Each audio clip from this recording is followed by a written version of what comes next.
Hi all. Everything in my video is pulled from the public domain, and I am using them under the Fair Use, Fair Dealings guidelines. Everything I say is my own opinion. You should look into this information for yourselves, but I'm pretty sure I'm right.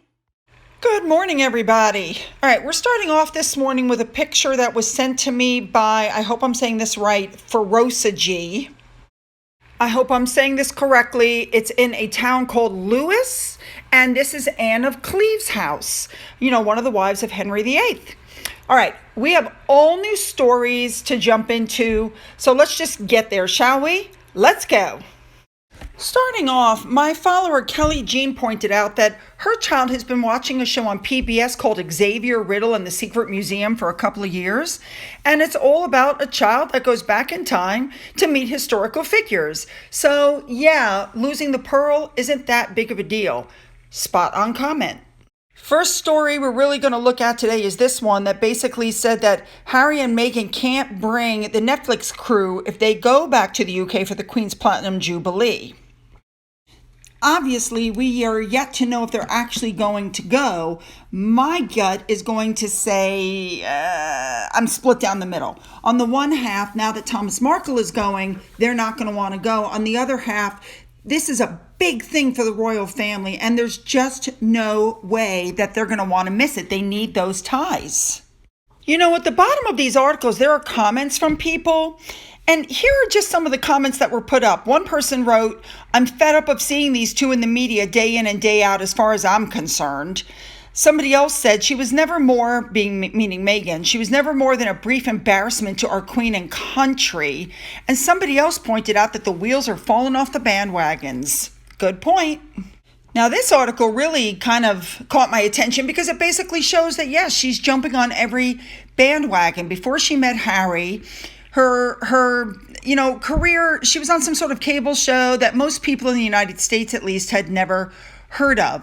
Now, since she married Harry, she's, tried to publish a children's book, which flopped.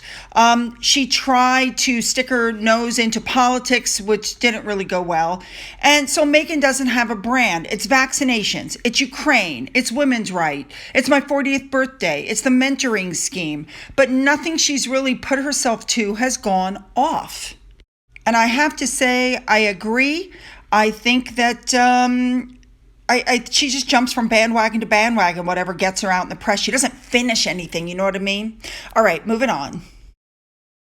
Now, the next article that came out basically said that Harry was told that he better not target Camilla in the upcoming memoir. Now, we've already heard that that's what he plans on doing. He's having a ghostwriter write the book anyway, which I think he could possibly turn around at that point if the book flops and say, I didn't write it, a ghost writer wrote it. When the queen turned around and said that her wish was that she become queen consort when Charles becomes king, that wasn't just the queen saying, give my daughter-in-law the respect she's owned, but a reminder that Camilla is the future and that as a country, people need to adapt and move on. A perfect example is she's turning 75 in July, and so she's going to be on the cover of Vogue. Yes, on the cover of Vogue. And I don't think Harry likes that very much. Harry needs to remember a few things. First of all, Camilla, it's being reported, Camilla was the first royal to invite Meghan for lunch in the run-up to her wedding in 2018. She was the one that during their meeting advised Meghan to ride out the storm of negative stories that she would inevitably face while she was in the public, pointing out, what she went through. I think what she went through was just horrid. Meghan could have learned a lot from her if she had bothered to try. But anyway, let's point something out. Harry, Britain has learned to love Camilla. Harry and Meghan's first big crucial misstep was to attack the Queen because people in the United States and all around the world love the Queen. Then they tried to back it up a little by saying, well, it wasn't the Queen who said these things. It was other unnamed members of the family. And by the way, while they're claiming they have receipts, they've never shown anybody any receipts. But the point is, if they attack Camilla, that could be another massive misstep, I think. All right, let's move on. Articles like this just catch me off guard because it's like, why did they skip the gala? And the article says they have been reserved with what events they have attend, right? They didn't go to award shows together, the Oscars and the Vanity Fair after party, and they weren't there at the Met Gala, blah, blah, blah. People, they weren't invited. I don't understand why people have trouble believing that. Hollywood has turned their back on these two. Nobody's interested in them. The Obamas turned their back on them. All the stars turned their back on them because they've shown no loyalty to their family, no loyalty to their friends, and they can't keep their mouths shut. And that is a big thing in Hollywood, being able to keep your peace. So just remember, supposedly they decided to skip the Beckham's wedding, skip the Oscars, skip the Obama's birthday bash, skip all White House events, skip the Prince's Trust that just happened. I mean, yes. And thank you, Royally Blunt, for reminding me of all of these. And it's because of stuff like that when I see articles like this, I completely believe it.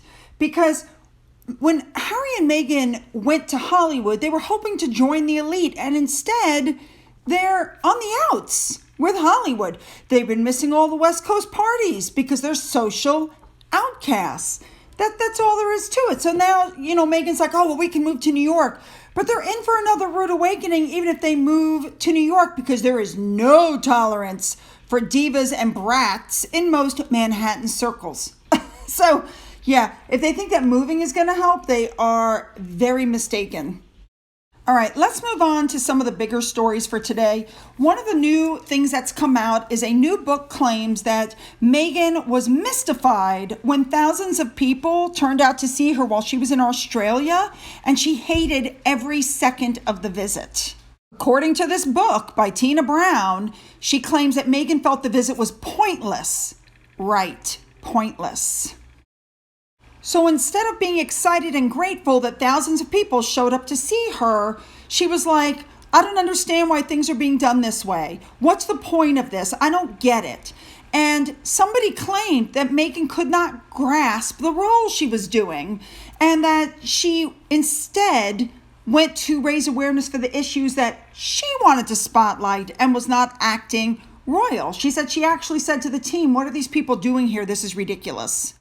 Now, the one thing that they're saying Meghan did come away from the royal tour with is the understanding that she and Harry needed to move up in the pecking order and the hierarchy at the royal family. She claims that the tour was such a success that the brand Sussex needed to be elevated. And then when it wasn't, they were shocked. Let's not forget that it was during this tour that they stayed in this huge house, and she thought they should get the whole house instead of a wing of it. Let's not forget there were stories that she supposedly threw hot tea or spilled a hot drink on somebody, that there were huge fights going on. There was all of these rumors out that the trip did not go very well and that things were not good in paradise. I'm still waiting to see with the bullying investigation. Apparently they were looking into those claims. I'm still waiting to see how that comes out. All right, moving on. I should add that I completely agree with what Meghan's mole said. If she doesn't attempt to sue over this book, it's quite telling. Just like they didn't sue when she was pregnant and she was caught on camera the night before Louis' birthday picture came out, walking back and forth pregnant. You know what I mean? Because the things that they set up, they don't sue on. So we'll see how much of this book is real or not, because if Meghan doesn't sue, then what does that tell you? All right, now we can move on. All right, this next story is Dan Wooten saying that Netflix basically broke the bank signing them up, and now we're hoping that Netflix realizes that this was a big mistake, because viewers have zero interest in paying to listen to the two of them preach, especially when they preach about compassion and action with the way they're treating their own families. These two are so full of it, and people just don't want to hear what they have to say anymore. They really don't. I mean, they set everything up. Look at this picture above. Oh, we're hugging her and she's got the Union Jack flag. Oh my goodness. And then look to the right. There's the Netflix camera. I, for one, am not interested to go to Netflix and watch the Invictus games, which are already over, which we've already know who's won because the videos are all over the internet. They're all over Twitter. You're watching something that happened how many months ago by the time they put this thing out? Yeah, even the Fly on the Wall documentary that they're doing with them, I'm not interested in. All right, let's move on. All right, ladies and gentlemen, the last story we're covering is what's happening to Scobie. You know, he apparently hasn't filed paperwork that you legally have to file, and he's got assets that he hasn't shown, and things are not going well for him. Let's not forget the stories that came out in April that his assets were going to be seized by the Crown because he wasn't doing what he was supposed to be doing. And you can't screw with the UK version of the IRS. They're going to get their pound of flesh. I'm not trying to be mean, but he looks in this picture plasticized. Have you guys seen a picture of him before he had all of his plastic surgery? He was a good-looking man. I like what Indy 117 suggested. Maybe the Sussex squad could get together and have a fundraiser to give to this man who made God knows how much money off of the Finding Freedom book. But apparently he needs financial assistance. Wow, lots of information. And I'm ending with this picture of Harry from several years ago showing when he actually had hair on top of his head. Don't forget to leave those comments below because you know I'm reading them. Don't forget to double check and make sure you're still subscribed if you've already hit the subscribe button. And if you haven't, go ahead and hit it now so you'll be notified every time I upload something. Don't forget you can follow me on Twitter. You can follow me on Getter. You can follow me on Rumble. You can email me. For those who have donated to my coffee fund, thank you so much. And as always, you guys, have a great day.